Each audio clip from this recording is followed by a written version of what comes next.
સમાચારની શરૂઆત કરીએ એક મહત્વના સમાચારથી તો ગુજરાત એટીએસને આતંકવાદ વિરુદ્ધની કાર્યવાહીમાં વધુ એક મોટી સફળતા મળી છે।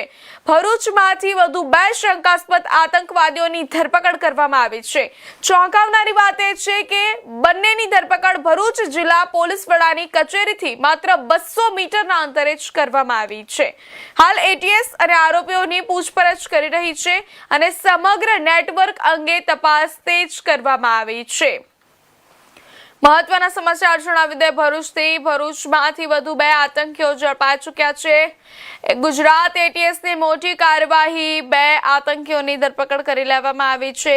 એસપી કચેરીથી 200 મીટરે આતંકી ઝડપાઈ ચૂક્યા છે ત્યારે આતંકી નેટવર્કની તપાસ તેજ કરવામાં આવી રહી છે। એટીએસની ખૂબ સફળ કાર્યવાહી સામે આવી રહી છે। ભરૂચમાંથી વધુ 2 આતંકી ઝડપાઈ ચૂક્યા છે। એટીએસની મોટી કાર્યવાહી 2 આતંકીઓની ધરપકડ કરવામાં આવી। ગુજરાત એટીએસને આતંકવાદ વિરુદ્ધની કાર્યવાહીમાં વધુ એક મોટી સફળતા મળી છે। ચોંકાવનારી વાત એ છે કે બંનેની ધરપકડ ભરૂચ જિલ્લા પોલીસ વડાની કચેરીની માત્ર 200 મીટર દૂરથી કરવામાં આવી।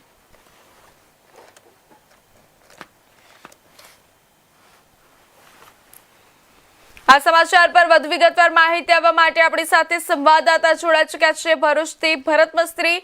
શ્રી ભરત, એટીએસે ભરૂચમાંથી ઝડપાયેલા બંને શંકાસ્પદ આતંકીઓ વિશે શું પ્રાથમિક માહિતી સામે આવી છે, વિસ્તારથી જણાવજો। જે ચોક્કસ પ્રેરણા હું વાત કરીશ કે ગુજરાત એટીએસ દ્વારા દેશ પ્રવૃત્તિઓનો મોટી કાર્યવાહી કરવામાં આવી છે, જેમાં 5 પૈકી 2 આતંકવાદીઓ ભરૂચમાં દારૂમલ મદ્રસામાં અભ્યાસ કરતા હતા અને વધુ વાત કરવામાં આવે તો એની ઉંમર માત્ર 20 વર્ષની જ હતી। જેમાં પકડાયેલા આરોપીઓના નામ છે મોહમ્મદ અયુબ સુનસર અને મોહમ્મદ હસન કરદિયા હોવાનું સામે આવ્યું છે। આ બંને યુવાનો પ્રતિબંધિત આતંકવાદી સંગઠન જૈશ-એ-મોહમ્મદ ના સ્લીપર સેલ સાથે કથિત રીતે સંકળાયેલા હતા। સર્ચ ઓપરેશન દરમિયાન આરોપીઓ પાસેથી વિસ્ફોટ બનાવવાની પદ્ધતિ દર્શાવતી શંકાસ્પદ સામગ્રી મળી આવી હતી। આ તમામ સામગ્રી સત્તાવાર રીતે એફએસએલના પરીક્ષણ માટે મોકલી આપવામાં આવી છે। તે ઉપરાંત આતંકવાદી સંગઠનના ઝંડા અને મસૂદ અઝહર સંબંધિત કથિત જિહાદી સાહિત્ય પણ જપ્ત કરવામાં આવ્યા છે। બંને આરોપી વિરુદ્ધ ગેરકાયદેસર પ્રવૃત્તિ અથવા અટકાવવાનો કાયદો હેઠળનો ગુનો નોંધી વધુ તપાસ હાથ ધરી છે। આ યુવાનો દ્વારા અન્ય સ્થાનિક યુવાનોને બ્રેન વોશિંગ કરવામાં આવતું હતું કે નહીં તે દિશામાં સંઘર્ષ પૂછપરછ શરૂ કરાઈ છે।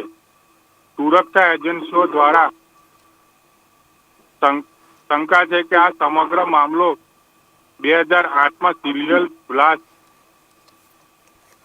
નું ફરી પુનરાવર્તન હોઈ શકે છે। અગાઉ પણ આ પ્રકારનો કિસ્સો ભરૂચ જિલ્લાનું નામ ચર્ચામાં આવ્યું હતું, જેને પગલે હાલ સ્થાનિક સ્તરે તર્ક વિતર્ક સર્જાયા છે। અને વધુ વાત કરવામાં આવે તો આ જે મદ્રસા છે તે ભરૂચ જિલ્લા પોલીસ વડાની ઓફિસની સામે જ આવેલી છે। જી ભરત, ધન્યવાદ માહિતી